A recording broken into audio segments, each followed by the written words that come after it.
Okay, we are going to go ahead and begin with today's presentation. I would like to introduce Patrick to kick things off and tell a little bit about his company before we get into discussing your secret weapon in your war against cybercrime.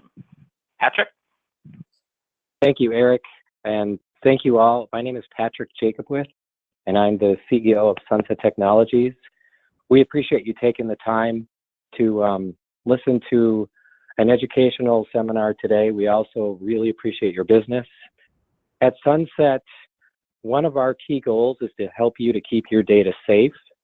And we know more and more as we've looked into the cyber world in the last bunch of years that there's more and more pressure and more ability for the cyber criminals to do bad things.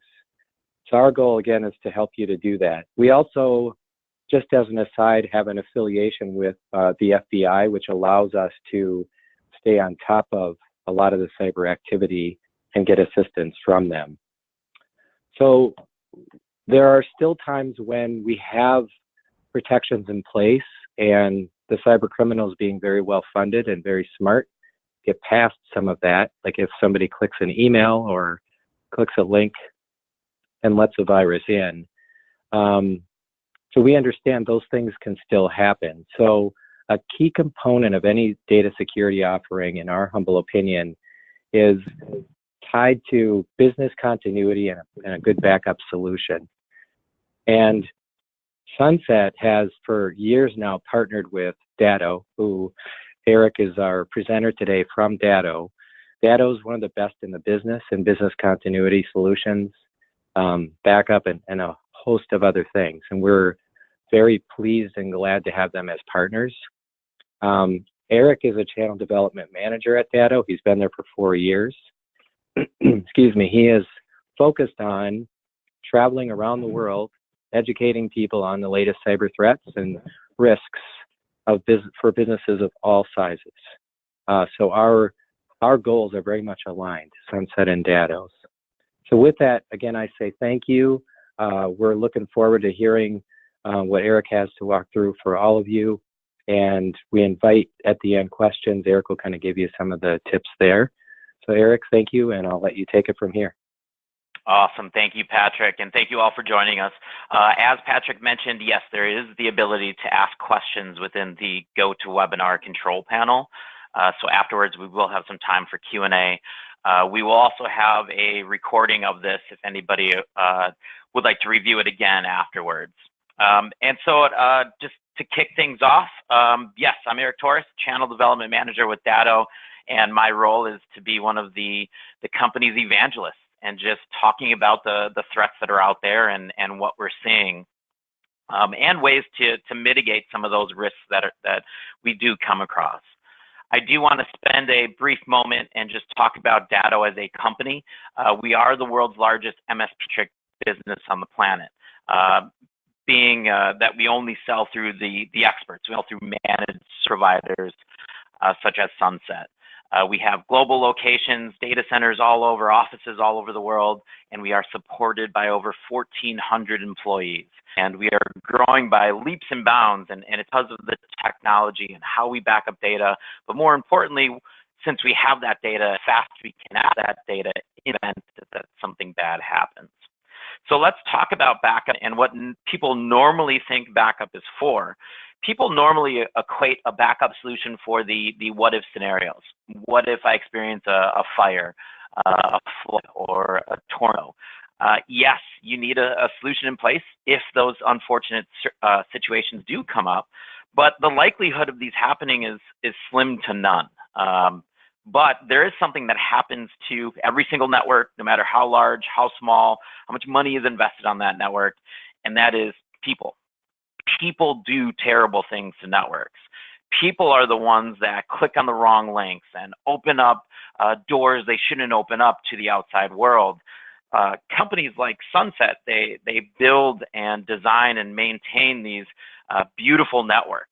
And it's once you unleash people on these networks, that's when things start slowing down. That's when we start seeing viruses and cases of ransomware. So we do understand that people are your greatest risk. People are going to be the ones that accidentally delete something, accidentally leave a door open, and accidentally click on the wrong thing. We can't ever get past that. These are just things that are going to happen. So I want to share with you all some of the stories that I've picked up throughout my travels and throughout being in this industry that explain some of these things that people are doing to networks. So let's start with this guy. If anybody recognizes this man, this is the head of the infrastructure warning system in the state of Hawaii. And it was a little over a year ago, if you guys remember the news, he accidentally hit the button that alerted everybody on the islands through their cell phones, through radio, through television, saying, hey, there's a nuclear bomb heading our way, take cover. So pure mayhem, all in the mistake that he accidentally sent this thing out. But I'm not sharing this to highlight the mistake that he made. I'm sharing this because this was his actual LinkedIn profile picture. He's sitting in his office. He's the top guy. He's proud. He runs this part of the department. But if you zoom in, he has his password taped to his monitor. How many of us do things like this as well? How many of us have a password on our monitor or under our keyboard or hidden on a piece of paper right next to our desk? This guy knows better, yet he still does it. Same thing with some of our end users. Back in the day, the bad guys that were causing these attacks were just somebody sitting in their parents' basement, and they would break in somewhere for more notoriety than anything else. They would go and steal a bunch of movies and post them on the internet and then tell everybody, hey, look at me, that was me that did it. But then a few years back, they started organizing and putting their efforts together to make money. And that's what makes them incredibly dangerous, because they are making a ton of money in doing this, so much so that they're actually have built full-blown organizations. They have departments now, coding departments, customer service departments for taking the Bitcoin and getting money when they hold your data ransom. And we know that ransom is king. Last year alone, the FBI reports that over $700 million was spent by small and medium-sized businesses just on ransomware. The thing is that I think this number is actually pretty low.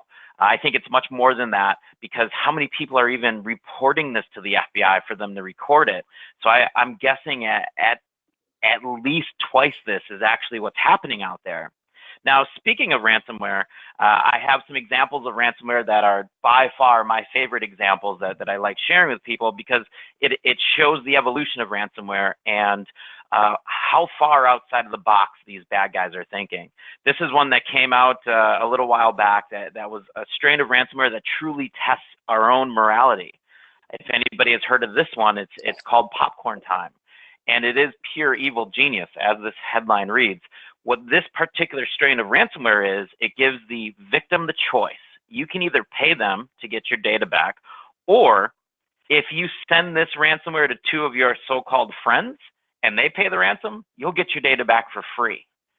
That's how far outside of the box these bad guys are thinking. They are now outsourcing their criminal ways. They're saying, yes, I wrote this code, it works, but let me also throw this in there and see if I can get some other people to be the bad guy for me. And that's what companies were doing. That's what people were doing. They were actually sending this out. And as they tracked this, they found that some of the people they were sending it to were across the other side of the world. So they released an update to this particular ransomware that then translated the ransom ask into every single language. More customer service, more of the ability to pay them faster by translating this. That is what's happening out there. Here's another example that I like sharing, the Fat Boy ransomware. This is based on the Big Mac Index. If anybody is aware of the Big Mac Index, it's basically the cost of living. It's a real number that's tracked. It is the cost of a Big Mac in your specific area.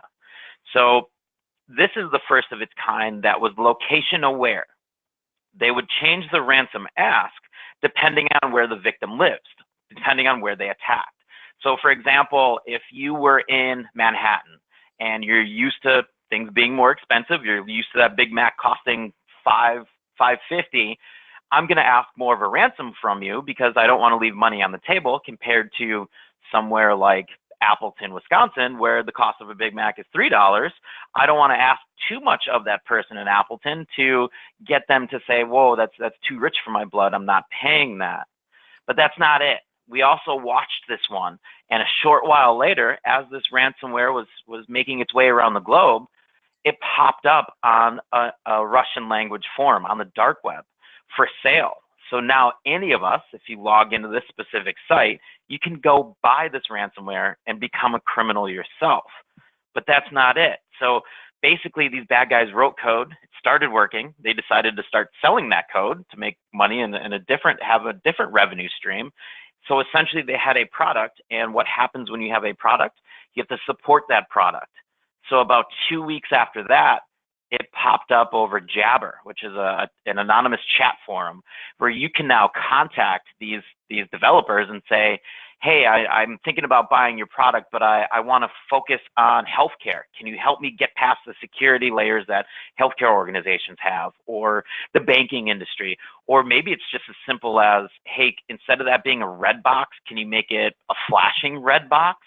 And they can just change the code and send you an update and take care of you, aside from even helping set up a Bitcoin account and helping you become a criminal and do exactly what they're doing.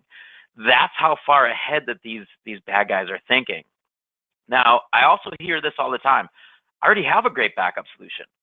My data is already in the cloud. It's safe. It's in a data center somewhere. I've got another copy of it, and that is fantastic. That's great. You have another copy of your data. That's exactly what the city of San Francisco thought. The city of San Francisco, a little while back, got hit with ransomware, specifically their transit authority, knocked out all of the kiosks to buy train tickets, rail tickets, trolley tickets, bus tickets, knocked it all out in an instance, and they were all out of service. And they have a full-blown IT department and a CIO that said, you know what, we are safe. We have our data in a data center. Let's just restore from our backup solution. And this is where I want to explain the difference between a backup solution and a business continuity solution. They had a backup solution. They had their data living in a data center that they had to go and then access that data. As a result of accessing that data and rebuilding the network, their network was down for 2 whole days. 2 whole days that they couldn't process tickets to get on the transit system. But it wasn't just any 2 days. It was the Friday and Saturday after Thanksgiving, the 2 most heavily traveled days in San Francisco transit. And if you look, they offer roughly 735,000 rides per day on those 2 days. These bad guys knew exactly who they were attacking and at the precise time. These rides that they offer is anywhere between $1 and $2.25 per rider. So just in lost revenue, just in lost ticket sales for those 2 days, somewhere about that $3 million mark. That's just in lost revenue on the sales. That doesn't include the rebuilding the network, the overtime it costs, the forensic investigation and consulting that it costs to make sure that this didn't happen again. All of that adds up. I'm guessing this is somewhere between $4 and $5 million that their backup solution cost them because they weren't able to restore right away. We know that ransomware is running rampant. It's an epidemic, and we're never going to be able to stop it. These guys are that good, and their ways of getting in are that good that, yes, you have your security solution, but you also need a backup plan. You need to have something saying, if something bad happens, I'm okay, I'm protected. I have business continuity. So I want to explain what it is that our solution actually does, and the best way I can do that is this infographic. On the left side of your screen is your network, your physical servers, your workstations, your virtual infrastructure. That's where your day-to-day action is happening on your network. The Datto solution is an appliance that lives on site, either virtual or physical, a continuity device that stores backups of everything on your network as little as every 5 minutes. We're taking a snapshot image of each of those devices. We're storing it locally on our device, and then we're also sending it to our primary data center in Allentown, Pennsylvania, and then our secondary data center in Salt Lake City. So at any moment in time, there are 4 copies of your data. The one that lives on your network, the data on our device, and then the 2 sets of data at both of our data centers. As far as our devices, we have the most comprehensive lineup in the world. We can protect businesses of all sizes. It doesn't matter if you are a 5-employee company or a 5,000-employee company. It's the exact same technology. It's just spec'd out different sizes for different environments. We can protect businesses of all sizes. But that's not it. We take it one step further. We also include ransomware detection. So let me back up a second and explain the solution. So our device is taking those 5-minute snapshot images and we're storing them. Every 5-minute moment in time, we're keeping that image of that. And with that, our technology, since we have that every 5-minute backup, we're able to run real-time ransomware detection tests on that data. So here's how it works. We're taking that backup snapshot and we're looking for batch file name changes. That's what happens when you get ransomware. Instantly, the file names on your network, they change. Our technology is able to look for that footprint, that change, and say, hey, red flag, something is wrong in that last 5-minute snapshot. And we're going to let Sunset know and say, hey, there's something that may be ransomware. We're not entirely sure, but something's off. You're going to want to go look at it. But then we also notify them of the best clear version of their data to go if they need to restore to that version. So we're finding that ransomware, we're raising that red flag and then saying, hey, you know what? Why don't you restore to 11:45 this morning and just go back in time and act like that ransomware wasn't there in the first place. So stop thinking of the traditional backup, the what if scenarios, if I have a natural disaster, and start thinking continuity. If I go down, how fast can I get to my data and how fast can I get back up and running? So let me talk about continuity and what it is and what it is not. It's easier for me to explain what is not business continuity. Business continuity is not that cloud-only copy of the data, much like San Francisco had. They had just had their data living in a data center and they were down for 2 days. It's not a local-only copy because what if, heaven forbid, something does happen to your building and you do lose your building and that was your only copy inside of there. And it's also not a file-based backup, meaning just bits and pieces of your network rather than backing up your entire network. That's not business continuity. What is continuity is, and here's a warning for an industry buzzword, it's a hybrid cloud-based backup. That's just a fancy way of saying we have multiple copies of your data. We have it on site, we have it at our 2 data centers. It's an image-based backup, meaning we're backing up everything. We're backing up your files, your folders, your applications, your operating system, your desktop background. We're even backing up your kids' pictures. Everything that you store on your device, that is all rolled up into that backup image.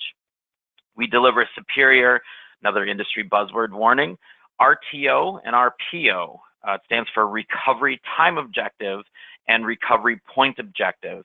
That's basically how much downtime costs. And I'll walk through what that means in a little bit. But continuity is, most importantly, we eliminate downtime through virtualization. So this is continuity. How does it actually work? How does this virtualization process work? So incident virtualization, again, I'm a pictures guy. Incident virtualization, you're working, and for whatever reason, you can't work. You spill a coffee on your laptop, there's a hardware failure, you get ransomware, something bad happens and you can no longer access your data. What we do is we go to our Datto appliance that's living on your network and we spin up an exact same image of your workstation to 5 minutes before you spilled that coffee on there, 5 minutes before you got ransomware, and it has everything exactly how you're used to working. Same desktop background, same shortcuts, same applications, allowing you to get back up and running as fast as possible and work the same way that you're used to working. Benefits of virtualization, we reduce downtime. It helps with your overall cost of downtime, the RTO and RPO.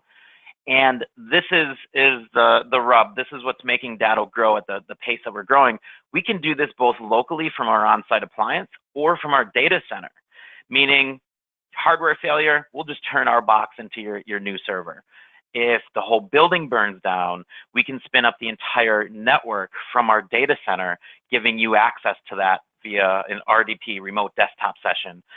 And you can continue to work and have access to your data and your emails and all of your files in the event of a disaster. So, can you demonstrate continuity? Yes, we have what we call our disaster demo. If anybody's ever bored, check out disasterdemo.com because we actually record some of these because they are awfully fun. So what is a disaster demo? We're delivering a presentation. We destroy that presentation somehow in the middle of the presentation. We go to our Datto appliance and we spin it right back up and continue the presentation in a matter of seconds. That's how fast our technology works.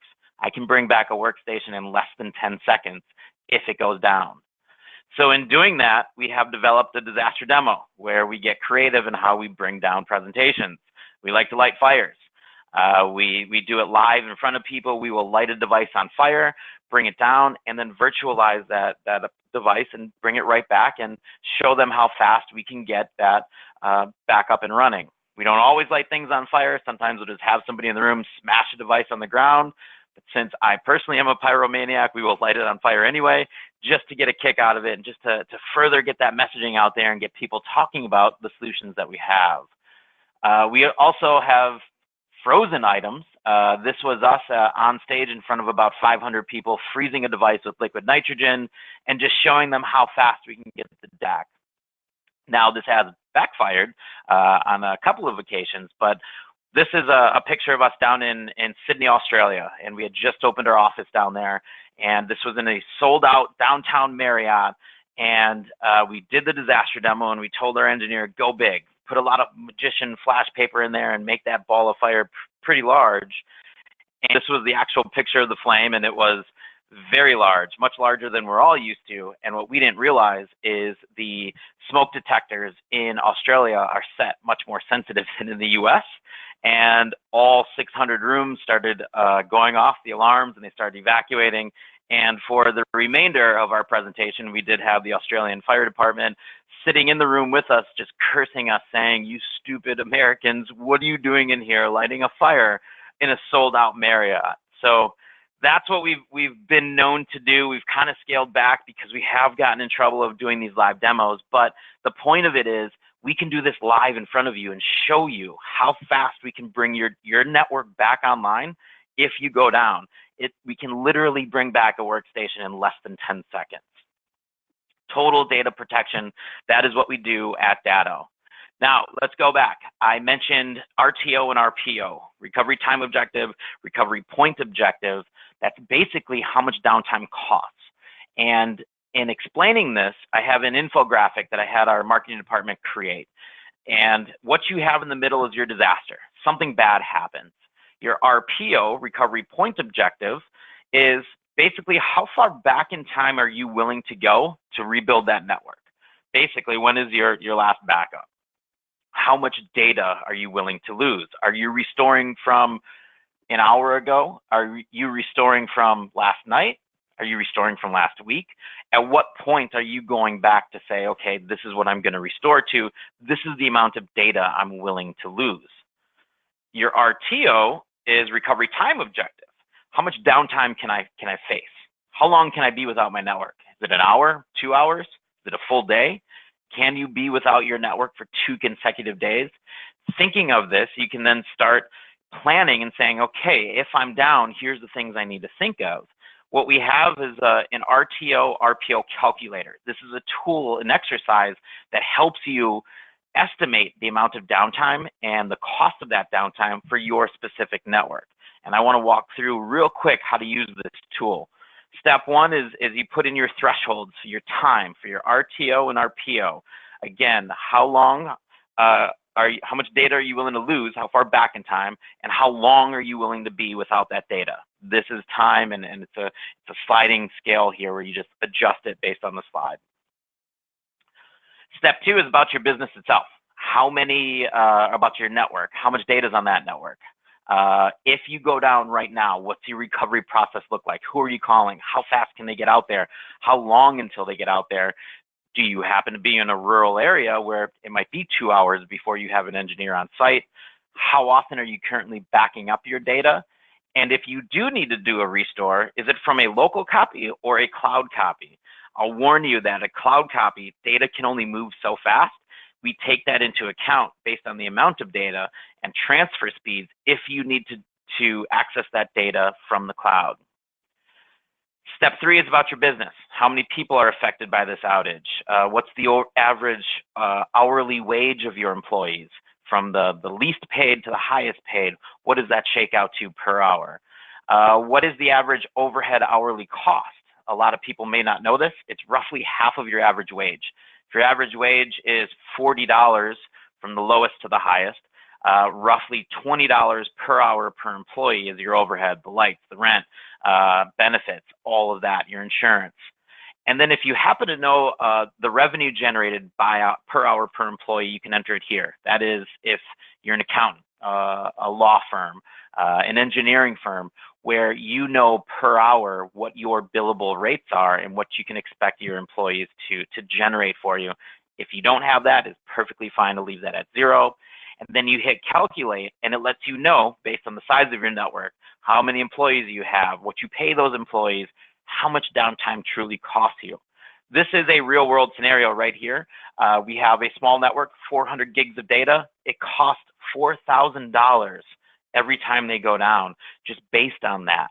And knowing this, for a network this size, I can provide them with a business continuity solution that's roughly a cell phone plan a month to provide that business continuity, instant virtualization if they go down. That is what we do at Datto. Total data protection. We protect your business data no matter where that lives. So how are Sunset and Datto helping today? I mentioned that RTOR calculator. We do have that available for you to use. It's an exercise you can walk through and help quantify and estimate what downtime costs your specific network. But most importantly, a needs assessment. I would recommend that everybody turns to Sunset and ask them, hey, can you come talk to me about what I'm facing today? Where are my risks? What happens if I go down? They can work with you and look at where you are today and make recommendations, not even just on a business continuity level, but maintaining that network and making sure that it's as good as it should always be and something that you should never have to worry about. To get access to that for a needs assessment, for the recovery time calculator, just send them an email, sales@sunsetsecure.com, and they will work with you and put you in touch with the right people to get that needs assessment done and to talk about how much downtime costs you. With that, I like to end every presentation that I do with my own personal email address, et@datto.com. If anybody wants more information, if you want to talk to any of our folks that are on a Datto solution and just run it through them and see how they like it, how they prefer it, or if there's any case studies you want us to show you where we came in and saved the day in the event of ransomware or disaster. We have tons of information. Just send me an email at et@datto.com, but most importantly, send an email to sales@sunsetsecure.com for that needs assessment. So that concludes our portion of today. Like I said, we do have this recorded. We have the slide deck available to you as well. And if anybody has any questions, this is your chance to send that message in through the GoToWebinar control panel, and feel free to ask away. Thank you, Eric. This is Patrick. I just wanted to hop back in and invite everyone to ask as many questions as possible. We also have on the line with us our Chief Information Officer, Yaron Bache from Sunset, and he can help with some of the technical pieces, maybe related to your specific offices as well. So please ask as many questions as possible. And this solution, along with the other Sunset solutions, is set up so that you can focus on your patients and be rest assured that we've got the rest. Again, thank you, Eric. Nice presentation.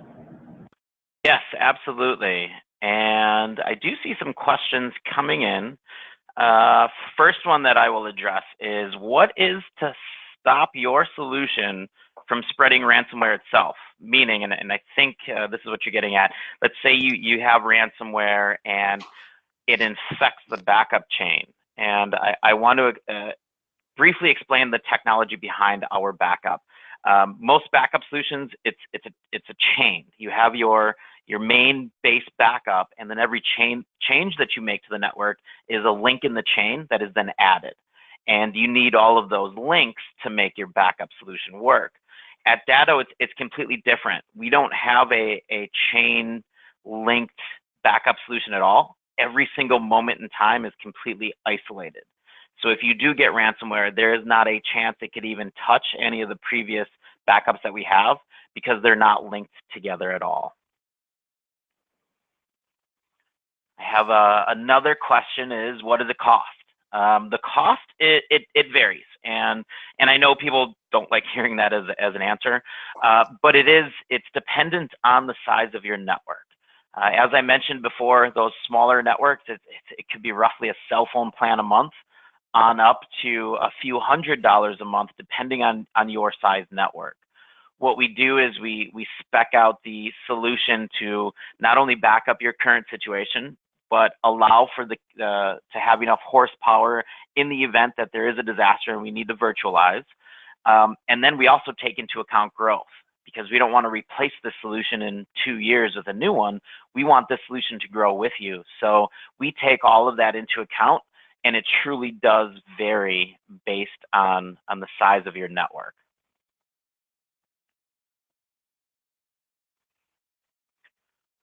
Another question is the data centers. You mentioned you had 2 of them, and yes, we do have 2. One of them in Allentown, Pennsylvania, and the other in Salt Lake City. The one in Allentown, it's the first of its kind that is only for managed service providers. It's only for companies like Sunset Secure. We are the first of the kind in the world to build one solely for this purpose. So we have our own data center that is solely for the purpose of storing this data and the ability to virtualize, not that we're renting out space and sharing it with anybody else. If I can jump in for a second, this is your own. I want to just reiterate the fact of, we do this on a daily basis. We work with our customers and make sure that their networks are secure. And to use Patrick's term of, we want you to focus on your patients and be rest assured that your network is up and running. No more than, I think it was 2 weeks ago, we actually had a situation where we had a flood in a facility, and we were able to bring them up online that same afternoon. It was a Sunday afternoon. Completely brought them back online, and they were able to see patients the next morning without any impact at all. And for us, that's our job, and we want to make sure that you guys know as customers that it doesn't make a difference when it happens or what the situation is, be it a ransomware situation or a natural disaster. We're there to make sure your environment is up and running, and the whole point of what we do is to make sure that it is there constantly, and you don't have to worry about that. So that's the one of the great advantages of having Sunset working with Datto, is that we keep an eye on the system, so you don't have to worry about it. Another point that I should add, as far as the Datto solution and testing it, one thing that we do that's different than any other solution that's out there is every device that we're backing up, we actually test every single night automatically for you.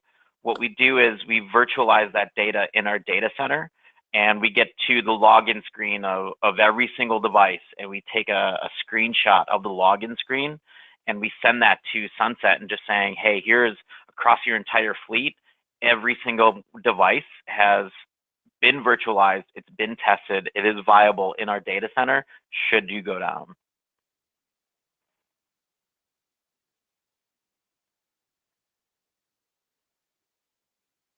Excellent. Well, I think that unless anybody else has any other questions, that about wraps it up. Oh, I have one more that just came in. With all of the ransomware out there, what is the guarantee for new ones that come along not covered initially? I can take that one from a sense of the Datto perspective, and maybe on a security perspective, you guys can jump in. But from a Datto perspective, we are not blocking any of the ransomware. That is your security solution that blocks it. We are simply saying, okay, if it does get through your security layer, you have your data that is completely protected, completely safe, living in multiple places that you then have access to. And because of that, the backup technology and the way that it's not a chained backup technology, there is no ability for the ransomware to infect that backup chain. It is completely isolated, and we can just restore to any single moment back in time. And to, continue on Eric's point there, Sunset's job, what we take very seriously is making sure we are up to date and that your systems are up to date, and we are constantly working to make sure that, everything is patched and at a state where we feel it's secure. But if by some chance, in the rare event, something does happen, that's exactly why we've chosen to partner with Datto, because if something does make it through, there's no, we can immediately restore, because those backups are an absolute moment in time. We can then revert back to that. So even if by some chance, they're as remote as it is, something does happen, we can then immediately bring you back online because we have partnered with such a robust solution. Excellent. All right. Well, I think that does round out any of our questions. If anybody wants to take anything offline, we can certainly do that and reach out with the fine folks at Sunset. Again, I would highly encourage you to send an email to sales@sunsetsecure.com and just talk about what your current situation is and how they can help. Lastly, if anybody needs any information from me, my email address is et@datto.com. Feel free to send me an email as well. With that, I just want to thank you all for spending your lunch hour with us. We have about 5 minutes, or ending about 5 minutes early, so getting you back to work even faster than originally planned. Thank you all for joining us. Take care, and we look forward to connecting with you in the future. Thanks, everyone.